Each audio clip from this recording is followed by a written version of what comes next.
Given the fact that this mate at the that you Yeah. talked to eventually at the wedding had been reaching out to you for years, Yeah. was it that's the fact that you were ready, or did he approach you differently in that moment that made you open up to him? He was approaching me for years in a time when I was not ready to hear it. He was like, Bolts, what's wrong, mate? Two people knew that something wasn't right with me in my last years in service. And it was him and a female that was good friends with. And they both knew that something wasn't right. And he would constantly come up to me, and after a while, I coined them as well-being checks. I'm like, he's like, "Hey, Bolts, I need to talk to you?" And and I'm like, "Oh man!" Eventually, it was just like, "Mate, f off." I'm like, "I don't want your well-being checks. I don't want to hear it." But he kept coming back, and then obviously when I got out, he also kept calling me every 3 months, and I would never answer. And I've never, because literally he was a reminder of all that I had lost, a world that I was once connected to people, and he was like a memory of someone who's still functional. And here I am, this broken, wounded linger. That's how I saw myself. I was like, the shame I had in being injured, and then being diagnosed with PTSD, depression, anxiety. I was like, I was so ashamed of myself, so I couldn't answer the phone. I couldn't face it. But then the thing is, years later, I then went up to him and I said to him, do you know how you called me every 3 months? And he's like, yeah. I was like, I just want to thank you. He goes, although I'd never answered those calls, I always knew you were there. And that someone actually cared about me when I hated myself.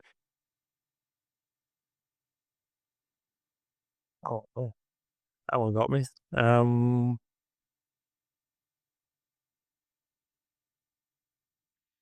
Did you Yeah. ever ask him um,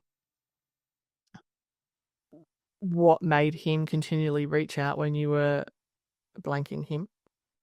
It's just a good person. It is your mate. That's what mates do. If your mates don't, then you got to seriously question whether they're your mate.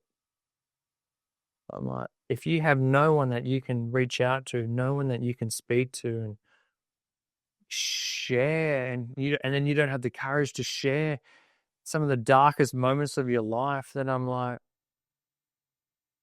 you're only hurting yourself. Because in the end, if you are suffering and you're not willing, talk therapy, which is what you do with a psychologist rather than like a psychiatrist, where they want to, obviously in a general framework, want to just fill you with drugs. Talk therapy, the greatest way that we create a narrative and structure our thoughts. We have anywhere up to 60,000 thoughts in any given day. And a lot of them are fleeting and here, there, and everywhere. Talk therapy forces us to create a structured narrative of what we've gone through that clarifies within our own minds and for me, a narrative that I could make sense of and then eventually make peace with. Instead of having all these random thoughts and going, oh, this and this and this, I created a narrative, which ended up becoming the book, which for me was the... But going back to the mate though, at what point? I mean, you've told him to fuck off. You're ignoring his phone calls. Yeah, so, yeah. At what point does he not just feel like they're being a pest? So I would answer the phone every once a year.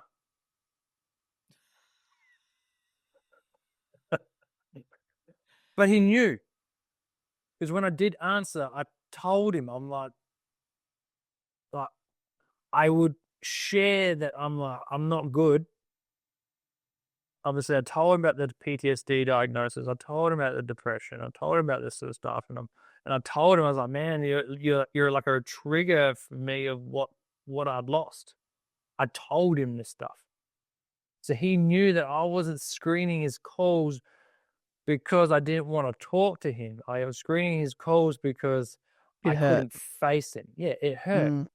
And we all want to avoid things that hurt us. Hence why most of us don't want to see psychology or do what is right for us, because avoiding pain is what we all aspire for. But at the same time, the moment, what the pride that you'll gain out of facing yourself and facing your demons, I'm like, you can either choose to live the life that is like bowed down by your demons or your beast or whatever it is that is plaguing you, or you can suck it up for a bit, face the monster, face the beast, turn that little kayak of yours and into the storm, stop running, face it. Yeah, you may literally have a kayak facing like 34 waves. I only had a kayak when I first started. And then ever so slowly I evolved and got a bigger boat. Well, you use the analogy of a kayak in a F5 hurricane. Yeah. And that is what it was like. I was literally trying to tackle Mount Krakatoa volcano on my own and go, I'm going to plug you on my, like, plug it and stop it erupting on my own. I'm like, it was like, where do you begin? And I did not know where to begin, but I started. And right now, I now literally see a psychologist purely to keep, because anything that comes up that is just normal in life, I'm like, I just talk it out with them. They're literally someone paid to listen to you vent shit. I'm like, it's like for them, I might have the worst moment. I'm like, fucking please take it from me and just show me some compassion. And I'll be like, oh, I can breathe again. I'm like, that's their job. Give it to them. I'm like, well, everything that happens in that room will stay in that room. It's not allowed to leave. It's confidentiality. I'm like, if you have pain, just throw it at them. That's their job, to take it.